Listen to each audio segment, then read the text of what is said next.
ನಮಸ್ತೆ ಕರ್ನಾಟಕ, ನಾನೇ ಗೌತಮ್ ಗೌಡ. ನಮ್ಮೂರಲ್ಲಿ ನಾನು ಸುಮಾರು ದೇವಾಲಯಗಳು ನೋಡಿದ್ದೀನಿ. ಆದರೆ ಕೆಲವೊಂದ್ಸತಿ ಕೆಲವೊಂದು ಲೊಕೇಶನಲ್ಲಿ ದೇವಾಲಯಗಳು ನೋಡಿದಾಗ ನಾನು ಇವಾಗ ಒಂದು ಲೊಕೇಶನ್ ಬಂದಿದ್ದೀನಿ ಆಯಿತಾ. ಇದು ಮೋಸ್ಟ್ ಆಫ್ ದ ಪೀಪಲ್ ಯಾರು ಕೂಡ ಈ ಲೊಕೇಶನನ್ನು ನೋಡಿರಲ್ಲ.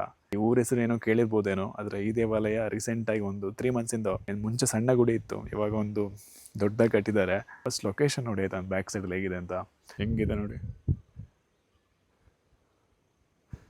ಸುತ್ತ ಬೆಟ್ಟ, ಮಧ್ಯದಲ್ಲಿ ದೇವಾಲಯ, ಪಕ್ಕದಲ್ಲಿ ಗಣಪತಿ ಗುಡಿ ಮಾಡಿದಾರಂತೆ. ಮತ್ತೆ ಆ ಕಡೆ ಒಂದು ಈಶ್ವರನ ಕೆಳಗಡೆ ಒಂದು ಈಶ್ವರನ ಟೆಂಪಲ್ ಇದೆ ಅಂತೆ. ಅಲ್ಲಿ ತೆರೆ ಆಗುತ್ತಂತೆ ವರ್ಷಕ್ಕಂದ್ರೆ ಒಂದ್ಸತಿ ಜಾತ್ರೆ ಆಗುತ್ತೆ ಅಲ್ಲಿ, ಅದು ಜೋರಾಗಿ ಆಗುತ್ತಂತೆ.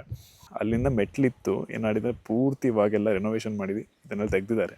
ಸೊ ಟೆಂಪಲ್ ನೋಡಿ ಹೇಗಿದೆ ಅಂತ ಫಸ್ಟ್. ವಾವ್. ನಮಗೆ ಈ ದೇವಾಲಯ ಬಂದ್ಬಿಟ್ಟು ಗೋಪಾಲಕೃಷ್ಣ ದೇವಾಲಯ ಅಂತ, ಕೃಷ್ಣ ದೇವರ ದೇವಾಲಯ ಅವೊಂದೂರು ಗ್ರಾಮದಲ್ಲಿರೋದು. ಅವೊಂದೂರು ಗ್ರಾಮ ನಮ್ಮ ಮಡಿಕೇರಿಯಿಂದ ಸುಮಾರು ಇವಾಗ 15 ಕಿಲೋಮೀಟರ್ ಸರೌಂಡಿಂಗ್ ಆಗುತ್ತೆ ಅನಿಸುತ್ತೆ ಮಡಿಕೇರಿಯಿಂದ. ಟೆಂಪಲ್ ಒಳಗಡೆ ತೋರಿಸ್ತೀನಿ. ಸೊ ನಾನು ಅಂದ್ಕೊಂಡೆ ಬರುವಾಗ ನಮಗೆ ಸ್ವಾಮಿಗಳು ಯಾರು ಸಿಗಲ್ಲ, ಸ್ವಲ್ಪ ಲೇಟ್ ಆಗಿತ್ತು, ಒಂದು 9 ಗಂಟೆ ಆಗಿತ್ತು. ಎಲ್ಲ ಕ್ಲೀನ್ ಮಾಡಿಕೊಂಡು ಪೂಜೆ ಇನ್ನೂ ಸ್ಟಾರ್ಟ್ ಆಗಿಲ್ಲ. ಸೊ ಒಳ್ಳೇದಾಯಿತು, ಸ್ವಲ್ಪ ಏನಾದ್ರು ವಿಚಾರಿಸೋಣ ಅಂತ ಗೊತ್ತೇ ಆಗುತ್ತಲ್ಲ ಏನಿದೆ ಏನು ವಿಷಯ. ಸೊ ಒಳಗಡೆ ಹೋಗೋಣ. ಟೆಂಪಲ್ ಅಂತೂ ತುಂಬ ಚೆನ್ನಾಗಿದೆ, ಅದಂತೂ ಅದು ಹೇಳಂಗೆ ಇಲ್ಲ.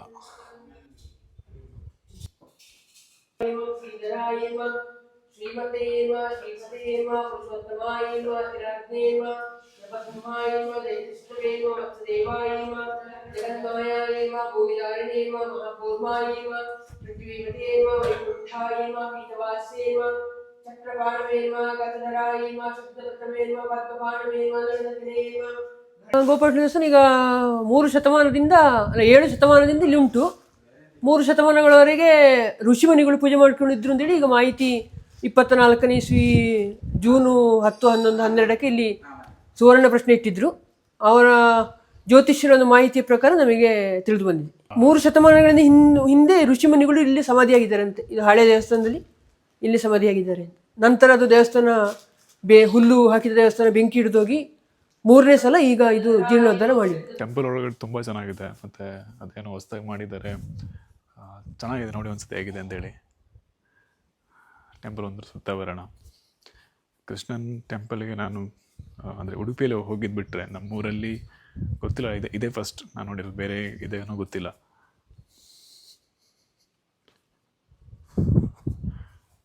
ಗಣಪತಿ ಕೂಡ ಇದೆ, ಪೂಜೆ ಮಾಡ್ತಿದ್ದಾರೆ. ಊರು ಹೋಗಿ 4ನೇ ಸಲ ಹೊಸದಾಗಿ ಈಗ ಜೀರ್ಣೋದ್ಧಾರ ಮಾಡಿದ್ದಾರೆ. ಈಗಾಗಲೇ 2025ನೇ ಇಸ್ವಿ ಏಪ್ರಿಲು 19-20ಕ್ಕೆ ದೇವರ ವಿಗ್ರಹವನ್ನು ಬಾಲಾಲಯದಲ್ಲಿಟ್ಟು ಪೂರ್ತಿ ಹಳೆ ಕಟ್ಟಡವನ್ನೆಲ್ಲ ತೆಗೆದು ಈಗ ಹೊಸದಾಗಿ ನಿರ್ಮಾಣ ಮಾಡಿದರು. 1 ವರ್ಷ 1 ತಿಂಗಳಲ್ಲಿ ನಿರ್ಮಾಣ ಹಂತ ಮಾಡಿ ಈಗ ಅಷ್ಟಬಂಧ ಬ್ರಹ್ಮಕಲಶ ಈಗಾಗಲೇ ಮೇ 5ರಿಂದ 8ರವರೆಗೆ ನೀಲೇಶ್ವರ ಪದ್ಮನಾಭ ತಂತ್ರಿಗಳ ನೇತೃತ್ವದಲ್ಲಿ ಅಷ್ಟಬಂಧ ಬ್ರಹ್ಮಕಲಶ ನಡೆದಿದೆ. ಅಲ್ಲಿಂದ 48 ದಿವಸ ಕಳೆದು ಜೂನ್ 25ಕ್ಕೆ ದೃಢಕಲಶ ಪೂಜೆಯನ್ನು ಕೂಡ ಈಗ ನೆರವೇರಿದೆ. ಸಂಪೂರ್ಣ ಅಭಿಷೇಕ ದೃಢಕಲಶ. ಸುತ್ತಮುತ್ತ ಈ ಕಡೆಗೆ ಬೆಟ್ಟತ್ತೂರು ಗ್ರಾಮ, ಅಲ್ಲಿ ಸುಬ್ರಹ್ಮಣ್ಯ ದೇವಸ್ಥಾನ, ಅಲ್ಲಿ ನಮ್ಮ ಅಣ್ಣನೇ ಪೂಜೆ ಮಾಡ್ತಿರೋದು. ಇಲ್ಲಿ ಈಗಾಗಲೇ ಒಂದು 3 ಕಿಲೋಮೀಟರ್ ಆ ಕಡೆ ಒಂದು ಹೆರನಾಡು ಭಗವತಿ ದೇವಸ್ಥಾನ, ಈ ಕಡೆ ಕಾರುಗುಂದ ಭಗವತಿ ಟೆಂಪಲ್, ಹಾಗೆ ಬೆಟಗೇರಿ ಭಗವತಿ ದೇವಸ್ಥಾನ. ಸ್ವಾಮಿ, ವರ್ಷಕ್ಕೆ ಯಾವುದು ಪೂಜೆ ಅಂದರೆ? ವರ್ಷಕ್ಕೆ ಇಲ್ಲಿ ಮಕರ ಸಂಕ್ರಮಣದಲ್ಲಿ ಒಂದು ಹೊಸಕ್ಕಿ ಪರಮಾನ ನೈವೇದ್ಯ, ಹೊಸಕ್ಕಿ ಬಲಿವಾಡ ಅಂತೇಳಿ. ನಂತರ ಅಲ್ಲಿ ಈಶ್ವರ ಶಾಸ್ತ್ರ ದೇವಸ್ಥಾನದಲ್ಲಿ ಬೇಟೆತೆರೆ ಹಬ್ಬ ಅಂತ, ಅಯ್ಯಪ್ಪ ತೆರೆ ಬೇಟೆ ಆಡೋದು ಅಂತೇಳಿ ರಾತ್ರಿ ಒಂದು ಹಬ್ಬ. ಮತ್ತೆ ಮಾರ್ಚಲ್ಲಿ ಅಲ್ಲಿ ಈಶ್ವರ ಶಾಸ್ತ್ರವು ವಿಷ್ಣುಮೂರ್ತಿ ಅಂತೇಳಿ ತಿರಿಮುಡಿ ಉತ್ಸವ ಅಂತ. ನಾನು ನಿಜ ಹೇಳ್ತೀನಿ ಆಯಿತಾ, ನನಗೆ ಬೇರೆ ಕಡೆ ಹೆಂಗೆ ಗೊತ್ತಿಲ್ಲ. ಕೊಡಗಲ್ಲಿ ಸುಮಾರು ಕಡೆ ರೋಡ್ಗಳು ತುಂಬ ಚೆನ್ನಾಗಿದೆ ಅಂತ ಹೇಳ್ತಾರೆ. ಆದರೆ ಅವೊಂದೂರು ಗ್ರಾಮದಲ್ಲಿ ನಾನು ತುಂಬ ಸತಿ ನೋಡಿದ್ದೀನಿ, ಕೆಲವೊಂದು ಸತಿ ಓಡಾಡಿದ್ದೀನಿ. ಆದರೆ ಇಲ್ಲಿ ರೋಡ್ಗಳು ತುಂಬ ಚೆನ್ನಾಗಿ ಮೇಂಟೈನ್ ಮಾಡ್ತಾರೆ.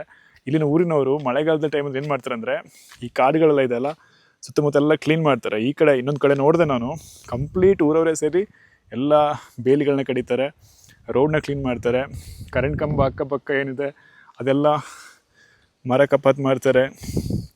ಸೊ ಅವೊಂದೂರು ಗ್ರಾಮದಲ್ಲಿ ತುಂಬ ವ್ಯವಸ್ಥೆಗಳು ಚೆನ್ನಾಗಿದೆ, ರೋಡ್ಗಳು ತುಂಬ ಚೆನ್ನಾಗಿದೆ ಅವೊಂದೂರು ಗ್ರಾಮದಲ್ಲಿ. ನನಗೆ ಅದು ಹೇಳಲೇಬೇಕು. ಇದು ಅಟ್ಲೀಸ್ಟ್ ನಾವು ಇಲ್ಲಿ ನೋಡ್ಬಿಟ್ಟು ನಾವು ಕಲಿಬೇಕು ನಾವು ಆ್ಯಕ್ಚುಲಿ. 3 ತೆರೆ ಜೊತೆ ಸೇರುವಂಥ ಶಾಸ್ತ್ರವು ಅಯ್ಯಪ್ಪ ವಿಷ್ಣುಮೂರ್ತಿ ಅಂತೇಳಿ ತೆರೆಮುಡಿ ಉತ್ಸವ. ನಂತರ ಇಲ್ಲಿ ವಿಷು ಸಂಕ್ರಮಣ, ವಿಷು ಪೂಜೆ ಅಂತೇಳಿ ಇಲ್ಲಿ ದೊಡ್ಡ ಜಾತ್ರೆ ಉಂಟು. ನಂತರ ಅಷ್ಟಮಿಯಲ್ಲಿ ಶ್ರಾವಣ ಕೃಷ್ಣ ಪಕ್ಷ ಅಷ್ಟಮಿ ದಿನ ರಾತ್ರಿ ಪೂಜೆಯಾಗಿ ಮಾರನೇ ದಿವಸ ಲೀಲೋತ್ಸವ ಪೂಜೆ.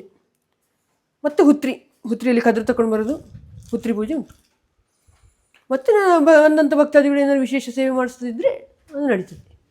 ಇಲ್ಲಿ ಬೆಳಗಿನ ಪೂಜೆ ಸಮಯ ಎಷ್ಟು ಗಂಟೆ ಬೆಳಗಿನ ಪೂಜೆ ಸಮಯ ಈಗಾಗಲೇ 2 ವರ್ಷದ ಕೆಳಗೆ ನಿಗದಿಯಾಗಿತ್ತು. ಈಗ ಹೊಸದಾಗಿ ದೇವಸ್ಥಾನದಲ್ಲಿ ಪುನಃ ಸಮಯ ನಿಗದಿ ಆಗಿಲ್ಲ. ಒಂದು 8:30 ಗಂಟೆ ನಂತರ, 8:30ಯಿಂದ ಒಂದು 10:30 11 ಗಂಟೆ ಒಳಗೆ. ಊರವೇ ಹೇಳಿದ್ರೆ ಕೆಲಸದವೂ ಇದ್ದು, ಬಟ್ ಊರವಕ್ಕೆ ಆಗುವಂಥ ಕೆಲಸಗೆಲ್ಲ ಊರವೇ ಮಾಡಿ ಸುಮಾರು ಅಂದಾಜು ಆಗ್ತಿದ್ದು ಒಂದು 20 ಲಕ್ಷ ಅಥವಾ 15 ಲಕ್ಷ ಅಷ್ಟೇ ಎಲ್ಲ ಕೆಲಸ ಊರವೇ ಮಾಡೋದು. ಒಬ್ಬ ಅಂದರೆ ಅವರ ಕೈಲಿ ಆಗುವಂಥದ್ದು ಅಲ್ಲ, ಹೌದು. ಬಟ್ ಆ ಒಂದು ಈಗ ಎಲ್ಲ ಒಂದೊಂದು ಕೆಲಸ ಸೇರ್ಕೊಂಡು ಮಾಡೋದಾ? ಒಂದು ದಿನಗಳೊಂದು ಮಿನಿಮಮ್ ಒಂದು 50 ಜನ ಎಲ್ಲ ಇರ್ತಿದ್ದು, 45. ಹೌದಾ? ಗ್ರೇಟ್ ಮಾತ್ರ. ಇಲ್ಲ, ಅಡಿಗೆ ದಿನಕ್ಕೆ ಒಬ್ಬೊಬ್ಬ ಸ್ಪಾನ್ಸರ್ ಇದ್ದು. ಓ, ನಮ್ಮ ಊರವೇ ಅಡಿಗೆ ಮಾಡಿ ತರ್ತಿದ್ವು. ನಮಗೆ ಕೆಳಗಡೆಯಿಂದ ಬರ್ತಾ ಇದ್ದಂಗೆ ಟೆಂಪಲ್ ನೋಡಿ ಮೇಲ್ಗಡೆ ಹೆಂಗೆ ಕಾಣುತ್ತೆ ಅಂತ. ಮಳೆ ಬೀಳೋವಾಗೆಲ್ಲ ಮಸ್ತ್ ಇರ್ಬೋದಲ್ಲ, ಸುತ್ತ ಓಪನ್ ಅಲ್ಲ. ಮಳೆಗಾಲದಲ್ಲಿ ಬೇರೆ ಕಡೆ ನಾನು ನೋಡ್ತಲೆ ಈ ಸೋಮಾರ್ಪೇಟೆ ರೋಡ್ಲಿ ಕೆಲವು ಎಸ್ಟೇಟ್ಗೆಲ್ಲ ಕಾಡು ಗಿಡ ಎಲ್ಲ ಕಟ್ತವೆ. ಅದು ಬಿಟ್ಟರೆ ಇಲ್ಲಿ ನೋಡಿದ್ರೆ ಅವೊಂದೂರು ಗ್ರಾಮನೇ ಊರವೆಲ್ಲ ಸೇರಿ. ನಮ್ಮ ಗ್ರಾಮಲ್ಲಿ ಆ ಥರ ಇಲ್ಲ, ನಮ್ಮಲ್ಲಿ ಯಾರು ಕಡೆಯಕ್ಕೆ ಹೋಗಲೆ ನಿಜ. ಹೀಗಾಗಿ ರೀಸೆಂಟಾಗಿ ಒಂದು ತಿಂಗಳಿಂದ ಇಡೀ ಬೆಟ್ಟಗಿರಿ ಅಲ್ಲೆಲ್ಲ ಕಟ್ಕೊಂಡು ಅದೇ ಅದೇ ಅದೇ ನಾನು ಕೊಡಗಲ್ಲಿ ಈ ಥರ ಎಲ್ಲ ನೋಡ್ತಲೆ ಅವೊಂದೂರು ಗ್ರಾಮಲ್ಲಿ ಇಷ್ಟು ಇನಿಷಿಯೇಟಿವ್ ತುಂಬ ತಗೊಂಡವೆ. ಅಂದರೆ ರೋಡ್ ಪಕ್ಕದಲ್ಲಿ ಎಲ್ಲ ಸ್ವಲ್ಪ ಡೀಸೆಂಟ್ ಒಳು. ಆಗ ನಿಮಗೆ ಒಂದು ತಿಂಗ ಪೂರ್ತಿ ಟೆಂಪಲ್ ಕೆಲಸ ಆಯ್ತು. ಹೌದಾ?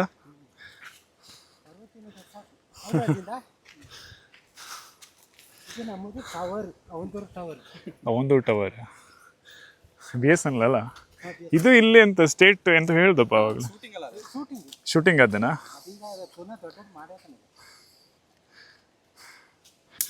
ಇದೊಂದು ಹಣ್ಣು ನೋಡ್ಬಿಡಿ, ಎಂತ ಹಣ್ಣಿದು?